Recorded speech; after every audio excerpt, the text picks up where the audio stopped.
Hey guys, my name is Annie and welcome to my channel, 10 to Life, where I am bringing you full true crime cases in under 10 minutes. Full cases, start to finish, but only what you want to hear. None of the boring storylines or the empty plots. Just the key facts, the most insane details, and all the unexpected stuff we know happens along the way. I'm coming to you directly from my apartment here in Brooklyn, New York, which if you're watching the video version of this on my YouTube channel, you can see beautiful New York behind me. And if you're listening to the podcast version of this, but you want to check out the video version, feel free to head over to my YouTube channel. If you guys like what you hear, please like, comment, share, review, and don't forget to subscribe by clicking that subscribe button below. If you have any case recommendations, send them my way. I would love to hear them. And don't forget to follow me on social @_Annie Elise. So let's get into the case.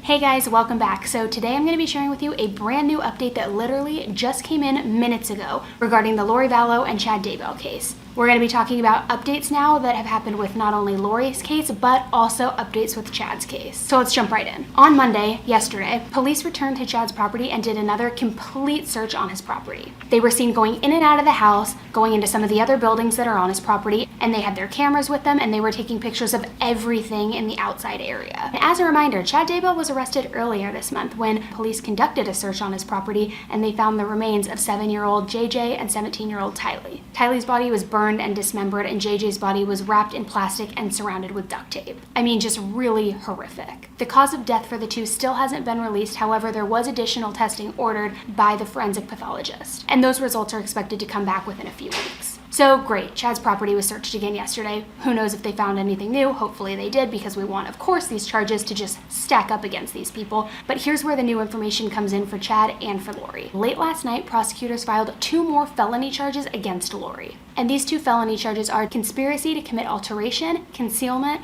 or destruction of evidence relating to the remains that were found, which suggests that the prosecution believe she was aware that these remains of her children were on Chad Daybell's property, which, hello, we know that she knew. Daybell was charged late Monday with 2 counts of conspiracy to commit destruction, alteration, or concealment of evidence. These 2 felony charges are in addition to the 2 existing felony charges she already has and the misdemeanor charges she already has for desertion of a dependent child, for obstructing justice, and for contempt of court. I mean, she is just loaded with charges. And what's interesting is instead of filing these new charges on top of her already existing case, they actually filed a completely new case with these 2 new felony charges. And this new case also has a $1 million bail set. And she's expected to appear in court today at 4:30 p.m. to enter her plea.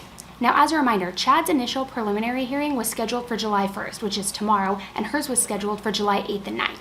However, today, after I started doing some digging on Chad's records when I saw this news pop up with Lori, I noticed that his hearing has changed. Now, he originally had entered a plea of not guilty, which we all know that. And that not guilty plea was on the 2 felony counts of destruction of evidence. So that hearing was originally supposed to take place tomorrow. However, it's been vacated and now moved to August 3rd. Now, for those of you who aren't super familiar with the justice system, preliminary hearings are meant to determine if there's enough evidence and probable cause to indict the suspect and go to trial. The prosecution presents their case to the judge, the defense comes in and of course tries to argue, and ultimately the judge hands down their decision of if there's enough evidence for indictment. Now, although it hasn't been formally announced yet, typically when preliminary hearings are vacated, it's usually because the prosecutor wants to present the case to a grand jury. Now, this is typically done when it's more serious charges or more serious felonies, and it's a tactical move to avoid good defense attorneys from successfully challenging the probable cause that the prosecution is presenting during the preliminary hearing. Because if the defense attorney is successful in challenging that evidence, and essentially the indictment doesn't get handed down from the judge. And usually grand juries only deliberate for 18 to 36 hours, whereas with regular trial jurors, we know that those can go from days to months. And with a grand jury indictment, the prosecutor can go directly to trial and much faster than he would be able to normally. So now it's been postponed to August 3rd. So is this in fact because the prosecutor is planning to get the grand jury and they're trying to find the grand jury between now and then he's going to present the case and attempt to get the grand jury indictment? Or is it because new information turned up on the search yesterday, so they're planning on filing more charges? And with that, Lori's preliminary hearing was initially scheduled for a week from now, so is hers going to get bumped out as well? Which it hasn't yet, but we'll see. And as a reminder, Chad and Lori have not been charged with anything directly tied to the murders yet. However, these felony charges that they're getting are stacking up. And don't forget, they both are still being investigated in the death of Tammy Daybell, Chad's former wife. So we'll see what happens at Lori's 4:30 hearing today. I'm interested to know what her plea is going to be, although we know it's going to be not guilty. I'd be shocked if she actually admitted to anything for once. We know she won't. But I'll keep you guys updated as soon as I hear more, and we'll continue watching this case as the crazy continues to unravel. If you enjoyed listening to this update, please show your support by subscribing to the channel by hitting that button. And if you're listening to the podcast version, please review. I would love to hear from you guys. Thanks so much for listening, and I hope you enjoyed today's case.